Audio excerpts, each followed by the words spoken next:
Shalon. I am a stand-up comedian, Monique's oldest son. Um, I guess I felt the need to make this video to just provide some context into this false narrative about her praying to the universe in order to reconcile our relationship or whatever the hell it is. I wrote it all down so that way I don't go all over the place and get emotional or anything like that. So I'm gonna talk like I'm reading a script, but it's just gonna help me kind of stay together. But to address the Club Shay Shay interview that she did where she states that she prays to the universe in regards to reconciling our relationship, as I stated, is odd. My mother and I both know that that is a very false narrative, and I would like to free her of having to continue telling that lie. Faith without work is dead, and neither one of us cares to put forth any effort to reconcile with the other. We are separate, as she put it, because she doesn't care to be my mother any more than I care to be her son. Neither one of us has had the desire to reach out to the other in a very long time, and I don't think that either of us anticipates that feeling ever returning. Speaking with my mother directly, in my experience, will either lead to some odd newfound moment of clarity in regards to how she was as my mother, or she retreats back to daddy to move forward with a conversation. And I'm tired of hearing my mother's truths. Newsflash, I'm not sure if people know, but standing in your truth doesn't make you noble. I'm not sure if people are aware of that. But responding this way, I feel as though it allows me to say my piece uninterrupted. To those wondering, well, why say something now? Call it a form of therapy for me, I suppose. But when her daddy had intentionally stated that they have 3 sons, but his wife is on the internet talking about the 4th son in a video that has millions of views, that rubbed me the wrong way. But anyway, to inform a child that you are not interested in being a mother at a time when that kid is the only kid that has the potential to lead a child to believe that you are not interested in them specifically. But to take it a step further, you also admit, my mother had also admitted to me that she didn't do the best job that she could do, which would also make one begin to question, all of your past decisions and prior emotional interactions. But to be completely honest and fair, those were things that I was willing to get over. Nobody's perfect, we're all human, but my mother showed a clear lack of humility, compassion, and consideration when taking any level of accountability for those things. My mother does a fantastic job of acknowledging a lot of things, but she doesn't take accountability very well, and anything that she may take true accountability for, it's only at her convenience, in my experience. But if I had to guess, though, her interest in being a mother probably started around the time that she married her daddy and had his children. But that interest, obviously seemed one-sided, and as it should have been.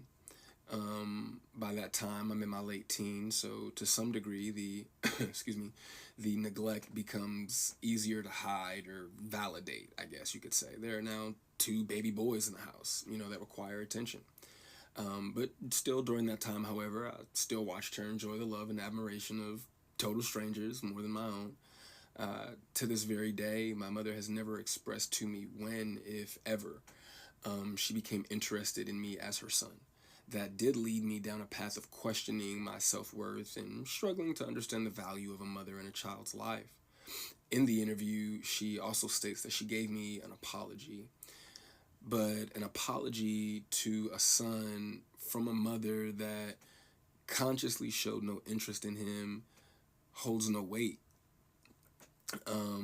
There are still women to this day that my mother will give credit to for being more of a mother to me than she ever could. Her assistant, my cousin, being one of them. Every time, though, that my mother would state that she was right here whenever I was ready, That ideology still blows my mind today, that a person could openly admit to being an uninterested, not put my best foot forward type of parent, and be so self-centered that they still express to the kid, you have to come to me when you ready. You got to come to me for us to make this right. Okay. But I'm not sure what my mother could possibly think that she has shown me in the past or have for me now that's not money, goodness gracious, that would make me want to come to her, or whatever those feelings are supposed to be. A mother is supposed to be the first woman that a boy falls in love with. I loved my mother very much, but my mother loved things more than she loved me, and she would validate her love for me by giving me things, and would proceed to call me ungrateful or inconsiderate if said things did not have the desired effect. I couldn't imagine what it's like to be her, though, to ask God for what you want, and then he gives you what you need, though, only for you to ignore it and have the audacity to ask God for something else. And I'm glad I don't. I'm glad I didn't do that. And when he told you no, you went to the universe instead. By no means, though, do I want to give off any type of an impression that I am a victim of anything. That's not the case. As you can see, I'm smiling from ear to ear. I'm alive. I'm happy. I'm a dad. I'm healthy, I think. I drink a lot of water. I'm getting over a cold now. I still have my days just like everybody else. And, there were a few things that she did teach me along the way.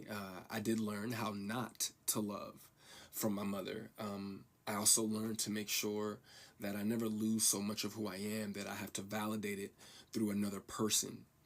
And though I feel as though, in hindsight, I think she did it reluctantly, I do appreciate my mother, for showing me what the top of the mountain looks like. You know what I'm saying? It did give me perspective on what hard work and dedication can get you, but I don't want something like that at the cost of giving up something that I created. I don't want it that bad. And speaking of creations, I genuinely, truly, I really did want my mother to have a relationship with my daughter. I even fought through those intrusive thoughts that were, if she wasn't interested in you, what makes you think she's going to be interested in your kid? But it took my mother no time at all to prove that those intrusive thoughts were correct. But what I can say, good for her, the universe did, bless her with three other sons. And God willing, I'm sure that all three of them are adults now. So I'm sure that one of them, God willing, if not all three of them, will make her the grandmother that she wants to be. I still look forward, to that moment for her.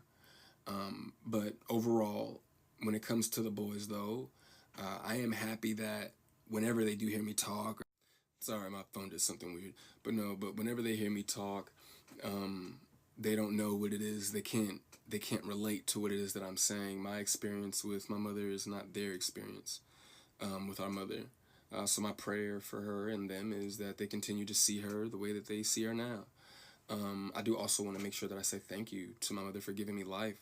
Without that moment in time, I wouldn't have had my little one. But outside of that moment, there isn't anything that either of us has to offer the other.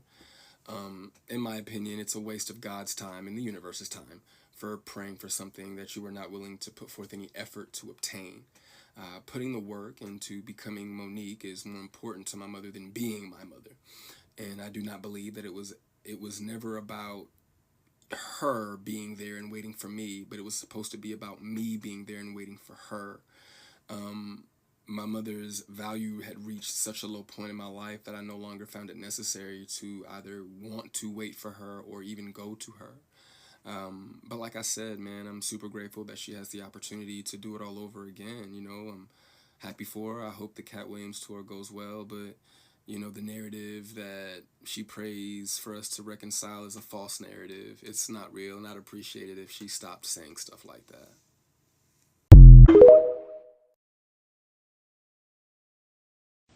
Okay.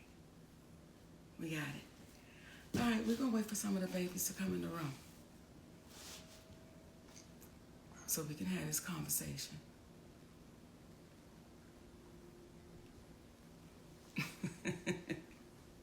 You would do that right now?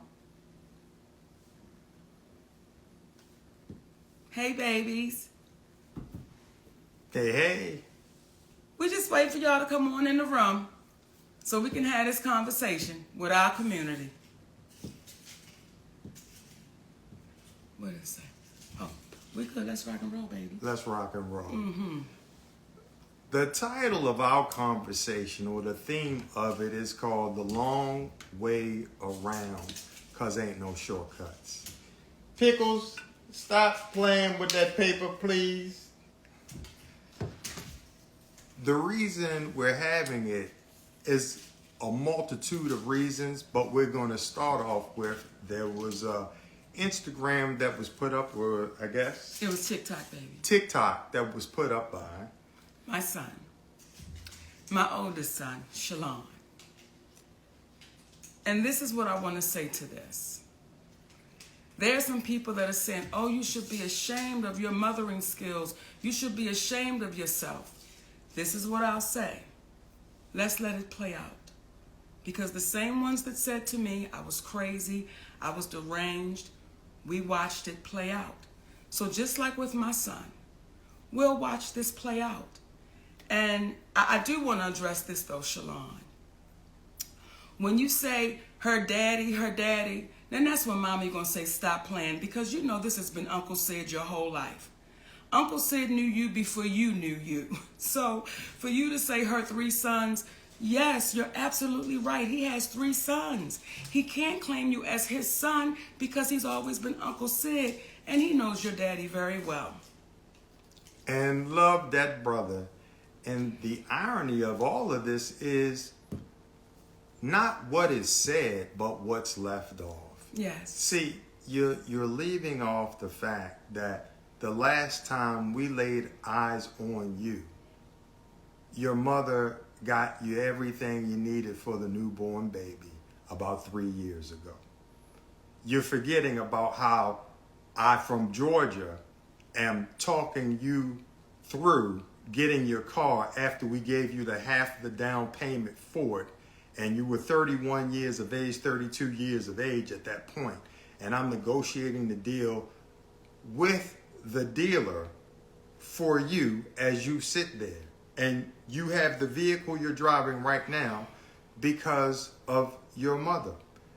These are the things that you're leaving out when you're expressing what you're expressing in reference to your mother. You're not expressing the relationship that you have with your father, where you spoke ill to him, not to mention spoke ill to your mother, but somehow your mother and father and I all have a loving relationship and communicate back and forth because of the love that we have for you. The one thing these individuals, and to the individuals out here that oftentimes speak after they've heard one side of the story, there's an old saying: believe half of what you see and none of what it is that you hear. Please don't take our word for it, but what we will convey is this. Those who are parents and have raised their parents up to being adults. The children. Raise their children up to being adults. Right on. Those who are parents that raise their children into adulthood know that there comes a time and a place in which they determine their own decisions, their own path. You can have multiple children that are raised in one house, but they act and they take on different things. The reason why it was so important for us to entertain these conversations that we typically have privately, or that we're influenced to have privately amongst the people in our community, is because we need to stop being embarrassed about being human beings and about being black human beings. You will oftentimes hear us saying we are embarrassing ourselves in front of them. Who is them? Who are they? Because when you hear someone articulate these things, that is the slave's mentality. It makes us believe that we as black people need to conduct ourselves with dignity because white people are watching. You should conduct yourself with dignity because the spirit of you is watching. Come on. But we need to have these conversations out loud and taboo because we have a finite period of time together here on this earth.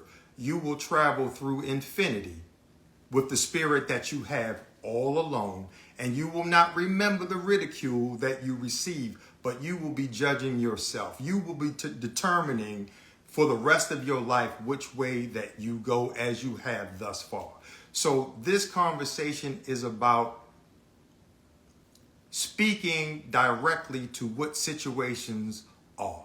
And many people oftentimes, when they are presented with an issue, they stay quiet, they hide, they disappear.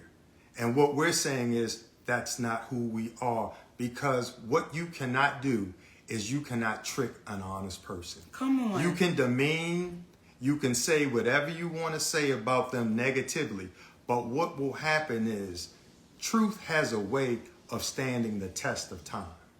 I forgot to have my phone to read the last text message that I gave to you, Shalon, where I told you about the understanding of how you are speaking to a woman and how you as a man and how you perceive things may be completely different from how your wife, how your mother, how your sister, how your daughter will look at things. And when you learn how to communicate a little bit better, then things will happen a little bit better.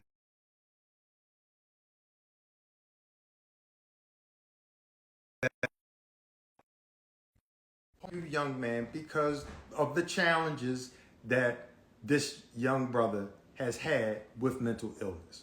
So we're communicating that out loud to speak to our community, to say, listen, y'all, if we have more public conversations, there will be less private angst. Come on. There will be less private issues that we carry on because we're afraid to communicate in front of white folks. So when we get to a place where you want to be free, you will stop being scared to say what's real. You'll stop being fearful of having conversations that normally take place in private and nobody ever really knows the outcome. And from there, when you were saying earlier about how we're looking in front of white folks. When I do hear our brother Greg Mathis say, the studio is watching y'all and the executives are watching y'all, so what? If the executives are watching closely, the individuals that would want to interact with us are those who are engaged are in alignment with what is true. Come on. See, the first question would not be, Stephen A. Smith, why did you video someone? Or you won't entertain Kevin Hart is the biggest star in the world. She said that. Not only did she say that, not only when she spoke about Oprah and Tyler, these are individuals that you failed to hear that she said she loves them. And when you love folks, you tell them what they need to know, not what they want to hear. We've put certain individuals in such a status that we've disallowed them to be human beings. And on the note with taking the long way around and that there are no shortcuts. So you could take the shortcut and cross through Miss Evelyn's yard, but you know she got a pit bull. And he may or may not be in that yard. But you know for sure if you get in that yard and he is in that yard, you will definitely be chased. It is a bit safer to go around the long way because not only is it the right thing to do because you're not cutting through somebody's yard, their grass, trespassing on their property, but what happens is it may be a longer journey, but it's worth the trip. So we're going to take the long way around and we're not going to call out these individuals on platforms like this. We're going to call them up. Now, please don't confuse. When Monique is standing on stage, she has an artistic paintbrush. designed to paint her life and make people laugh in a way in which a comedian is supposed to do. So her life experiences are fair game. They're fair game. Fair game. So when she says what she says on stage, please don't say it's the way that she said it. Because she's on stage. We're dealing with, when we're not on stage, what is being said. And again, to revisit Brother Stephen A., I'd like to point something out to you. When you sit there and you say that a black woman looks bitter because she's telling her personal truth, when you sit there and you speak in reference to the individuals that she spoke about, you're not, because you wanted to distinguish yourself from Shannon Sharpe as being a journalist, but you said you don't know what's happening, you don't know what's going on, and you don't care to know. That right there is you sacrificing your journalistic integrity, because it is your job to know when you make assertions about certain individuals and not form an opinion. And you are supposed to ask the questions such as, when she said what she said regarding Kevin Hart and David Becky, as it relates to him reneging on what he promised, and you ask the question, well, is there a reason, Monique, that he would do that? Here's the question you should ask. Is what she said true? And if there was a reason why he would have done that, would there not have been a reason why he wouldn't have called her first to say, I've got to take that deal back? See, when we stay grounded in this thing called ethics, Come on. when we stand grounded in this thing called right, it's going to carve through all of the nonsense that you were trying to communicate. And I can see, based upon watching you throughout the years, that you consider yourself an intellect. And please forgive me for speaking in this manner as it relates to Monique. As a black man, what happens is the black woman should sometimes not have to defend herself. Sometimes there's a level of defense that should be had on her behalf for we as black men, because Monique didn't step to you when you were calling Kyrie Irving out for being a man and making a decision as a man to not get a shot, and ridiculing him because his father raised a man. You should not have called out Kwame Brown in the way that you did, calling him a bust, because you have forgotten that that black man has a family, and any man that has had the length of time that he had to live the dream in the NBA is not a bust in my book. He's a hero. He's a hero. So when you call Jason Whitlock a fat bastard, but you're telling Monique, who referred to them as her brother and her sister, and she loves them, but you can call Jason Whitlock a fat bastard. My question to you, why are you allowed to speak your truth, but this black woman is not? Help me. Help me. I need the help. It is low-hanging fruit to attack a black man. That was Cat Williams and Monique that did the interview. Why is it that you singled Monique out? Why is it? She was polite. You're not asking, was she inaccurate when she spoke about Tiffany Haddish? Though there's nothing but love. There's nothing but love. The irony is that our sister Tiffany Haddish went to GQ magazine to say, I'm glad I don't have that husband of hers, for standing for Monique and standing with Monique when we were talking about pay inequality, only for her to turn around and speak about the pay inequality. See, we will succumb to what it is that we support when what we support is wrong. You know, if I may say this to you, Stephen A. Smith, what you said when you said I'm bitter and my light don't shine no more, what you said to black women without saying it was, be quiet. Be seen and not heard. And if you have a black woman in your life, and I believe I saw you in a picture with your beautiful queen, are you encouraging her through your message by what you said to Monique, that you were in support of her voicing her concerns when being mistreated? Or are you encouraging her and other black women? I don't know if you have children, but if you have a daughter, because I've heard you speak with a great deal of reverence for your mother and for your sister, you should talk to them and ask them, have they been encouraged in this life to speak their truth or discouraged about speaking their truth? And I'm going to see it on stage. Yeah, again, gotta see you on stage, but this is the off the stage conversation to let y'all know that the people that we discuss, again, we want to reiterate Oprah, Tyler, and I'll stand there for a moment. As we come before you feeling free to discuss anything that is said about us, whereby it's made to appear like we've done something wrong, if we are giving people the impression that we are perfect, I want to make it clear right now, we are not. So as imperfect people, we have no inhibitions about giving an apology when you owe it to somebody. Have no indignations, no problems, no apprehensions.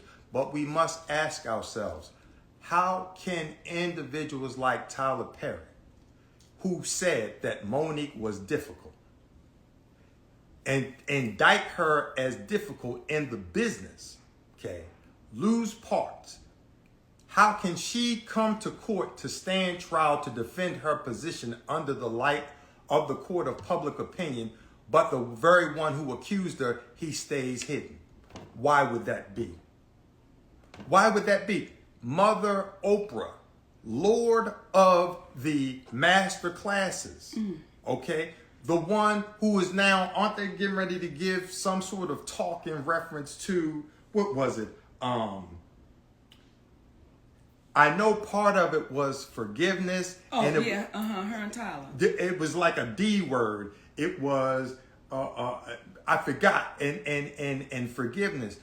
What you may want to give a seminar about is how not to just forgive, but how to ask for forgiveness.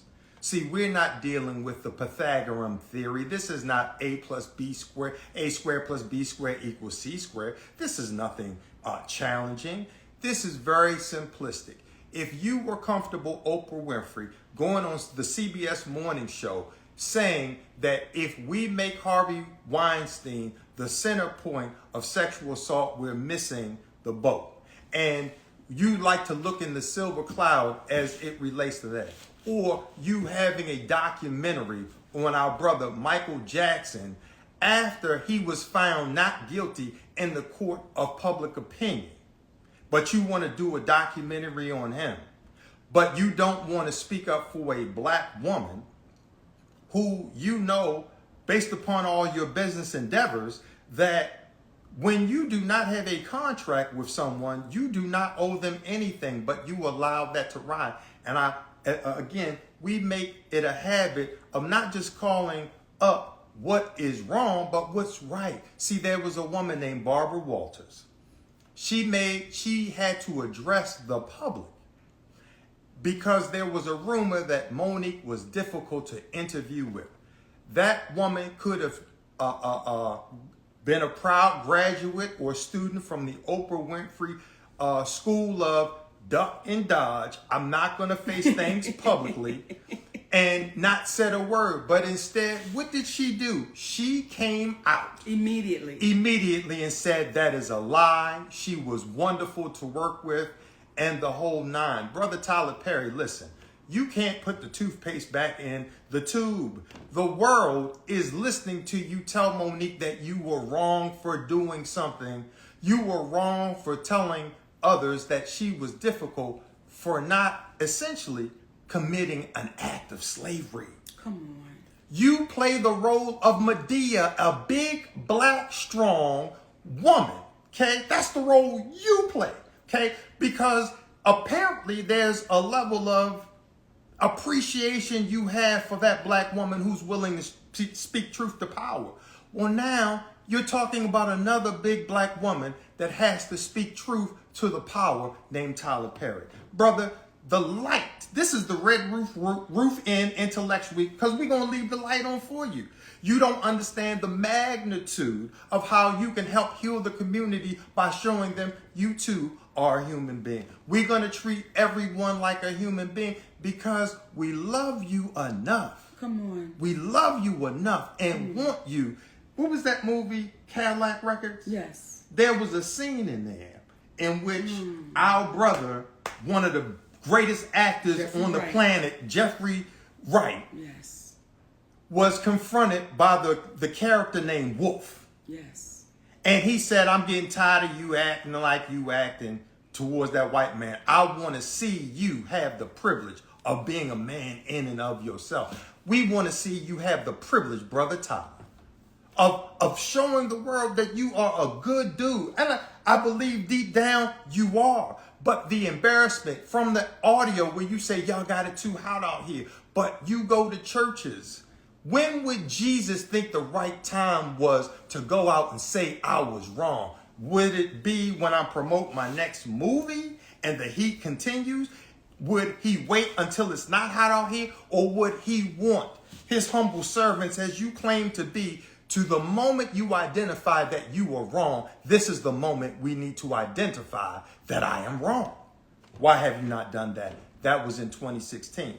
And I'm not going to speak belligerent to anyone because that is not alignment. That is not in alignment spiritually with me, with the universe. And what we're communicating today, this is not designed for everyone to appreciate. If you are vibrationally connected to what is right, the person who does wrong does not matter because wrong is wrong and right is right.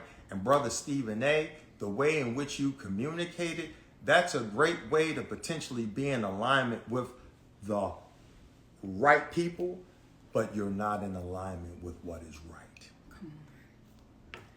And I want to say this to the younger generation. Brother Greg, when you say the younger generation is watching, we want them to. We want them to watch so close and pay so close attention to the ones that are afraid, fearful, and to the ones that are saying, no, no, baby, you keep standing. And for those of you who say, well, Monique, why do you keep going? Because what we are showing the younger generation, till they're accountable, you can't stop. Until you hold people accountable, you cannot stop. So to this younger generation, my babies, don't back down, don't sit down, don't lay down. Keep standing unapologetically. Keep standing. They are banking on you. They are banking on you to be so afraid of these invisible powers that be so afraid of that you don't speak up and you don't speak out, that you just lay low and you be quiet and you take the abuse and you be exploited. They're banking on us to be that. They're banking on us. So for you, Stephen A. Smith, for you, Brother Greg Mathis, who I love dearly, your family, I love y'all. However, when you say the studios are watching, the executives are watching, but our community is suffering. And the Screen Actors Guild, the Writers Guild, just got finished striking. They were watching then. Yeah. They were watching prior to that. What we're looking for are the people who are in alignment with honesty. Because let me explain to you what can happen and how healing it is. See, last week when we spoke about the Breakfast Club, and our brother Charlemagne the God just taking ownership of it at the behest of a black woman named Just Hilarious. Happy birthday, baby. And our brother DJ Envy, you was wrong for trying to make him apologize to Daddy. Because she calls me daddy, but y'all keep forgetting that I call her mama. See, that's my mama right there. But we don't want to talk about that. And I'm not talking about the Breakfast Club. I'm just saying in general. But those three individuals got together, and what was an issue for several years, it was resolved because we know how to forgive. There's a black man by the name of Lee Daniels. See, not only did this brother go so far as to apologize to us privately, he apologized publicly, but then this brother went and he spoke to our sons face to face and he apologized. That's what men do. That's how you heal. There is no shame in being wrong. The shame is knowing that you're wrong and not admitting to that wrong that you were a part of. So when you see these individuals with the mansions, with the cars, and all of these things. In the words of our great ancestor, Bob Marley, some people are so poor, all they have is money. Come on. Don't be that. Come on. Don't be that. I'm sorry to be chocolate. When I hear you, when I hear my son, when I hear you, Shalon, talk about money and stuff, it's like, baby, as I told you when you were younger, I told you as a man, don't let nobody introduce you to me. You know who your mama is. And when folks speak in reference to calling your seed, sometimes, especially when your seed decided to call things off with you because you didn't move for a 34-year-old, 32-year-old man in the time that he wanted to do, because you as a mother, you as an entertainer, you as an actress, you as a grandmother, you as a wife, allotted the time to see him, but he pushed you away. But then when it's time for him and it doesn't work for you, now it's a problem. Listen, it comes a point in time where when you become a man, when you become a woman, it is your obligation to do for you. To do for you. At 31, brother, 32, I'm sitting there on a conversation at the behest of your mother. Why? For you. Because I love my nephew. And we still love you, Shalon. That's why your mother and your father interact with one another, to let them be aware of what's happening with you. So if you think you're not loved, that's because you're not paying attention. And there are other dynamics that fall into play, in which we completely understand. And for you too, we're going to keep the light on for you. But I find it extremely ironic that the last time you saw me, you wanted to be able to call me dad. And I couldn't allow you to call me dad because there's only one dad in your life. And he's a friend of ours. Come on. He's a friend of ours. So, again, we as people of color, let us stop being embarrassed about having conversations out loud, because you never know who you could be helping. Please do not allow people to embarrass you out of life. I don't care if you're in the LGBTQ community. I don't care if you want to change your profession. I don't care. Whatever it is that you want to do, we have a finite amount of time to live on this plane. Please do not live on this plane based upon the ridicule you may or may not receive from someone else. Be your authentic self, because you're going to travel eternally by yourself. You can be in a room full of people, but you are always by yourself, because your thoughts are right here. The spirit of who you are is right here. Be true to your spirit. Now, what we get ready to share right now is Go ahead. I think I know what you're no, trying Daddy, to you go ahead. To the degree where we're not going to stop being who we are, and we received a death threat that we were supposed to apologize. We need to apologize. Apologize to who? We didn't quite find out. We didn't quite find out who they wanted us to do to that full. But listen, we're going to be authentic to ourselves. So we take the death threat seriously, but it's so serious that we have to further enjoy this time that we have here. We're in disputes with Oprah, Tyler, CBS. Why? Because we can't understand why a company such as CBS, how we can say you incrementally over 5 years made a one-time payment of $65 million. You made over $800 million by 2009, 5 years after the Parkers went off in 2004. We're in 2024, and you're saying that 2.5% of what Monique and Countess are owed, you don't want to give it to us because you didn't make the money? How can you ever go into the red on a one-time investment where you've already superseded that investment by 1,000%. You can't. So the things that people are out there and they're astounded that we are saying, this is because Brother Judge Mathis, this is because the younger folks may be looking. And we want them to be true to themselves.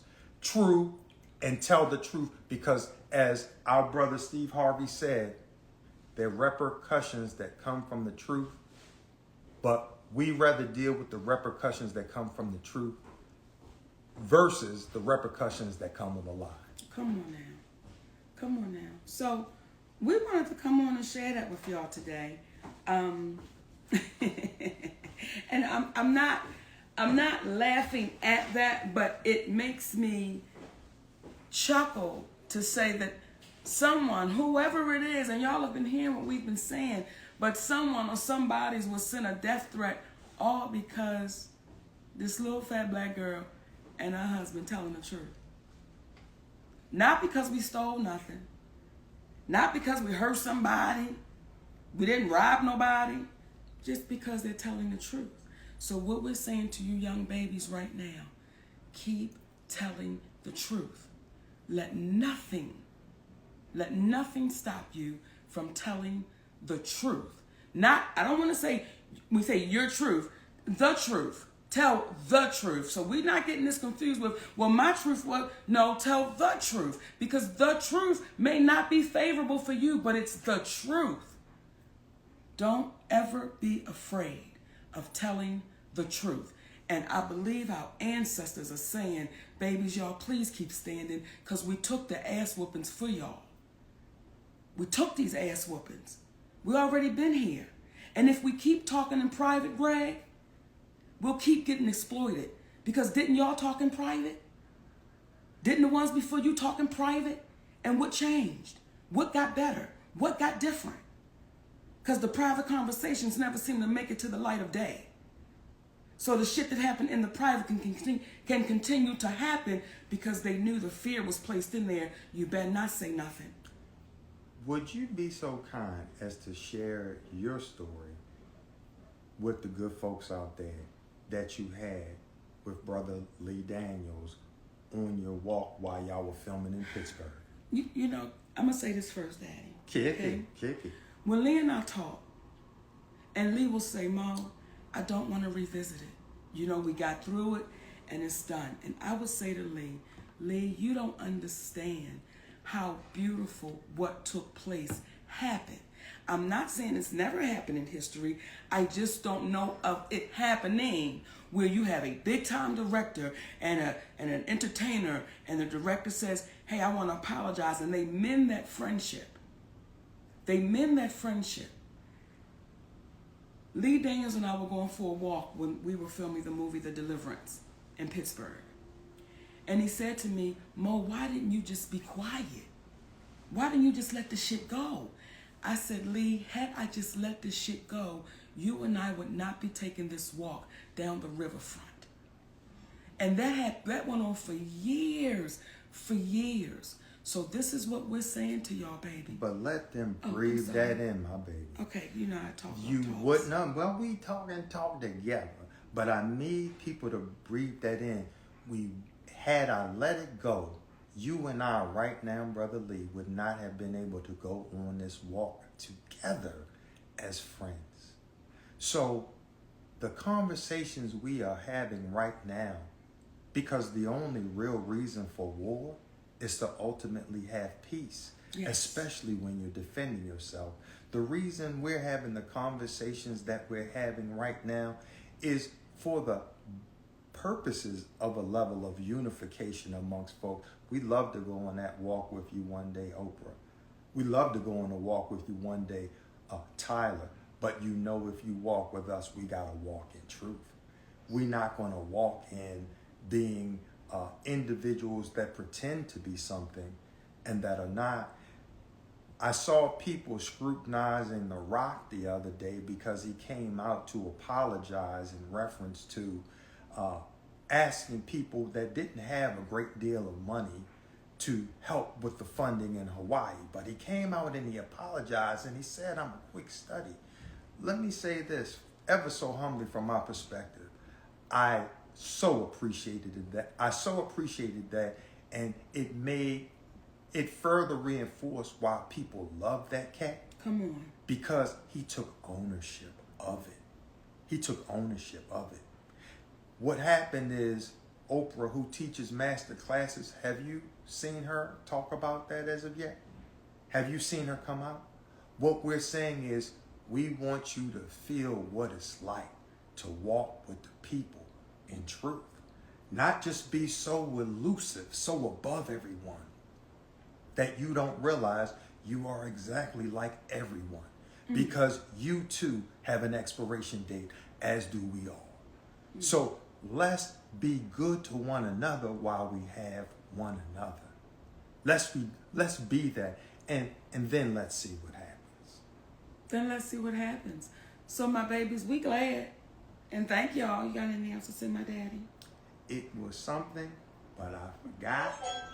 So what we're going to do is keep it pushing and tell y'all we so thank y'all. Again, we are built for the criticisms of the individuals that are out there with ridicule, because we are blessed to have those individuals out there that see past it and are saying, y'all keep on telling the truth, and y'all encouraging us to tell the truth, and we hope we are encouraging you to continue telling the truth. And I'm going to see y'all this weekend. Bam. I'm going to see y'all in Raleigh, North Carolina, Atlantic City, and Richmond, Virginia, and y'all know I got some sugar honey iced tea to say. Come on now. Now, the real comedy is going to come in, and our lack of technology asses trying to reach over and cut this off, cut us some slack. We love y'all for free. We love you, my babies. Y'all take care. You know, taste. Okay. Wait a minute, Daddy. We should get a stick. Baby, here's a stick. Okay. We're going to reach over, and I'm going to stick my finger on this and cut it off. Okay. Did you do it? I don't know. No, it's not, Daddy. Well, what's don't touch that. No, get back to the screen. All right. Right, now touch the X. Right here. Yes, sir. That's what I touched. No, baby. Okay, there you go. All right. Now, okay, wait a minute. In now.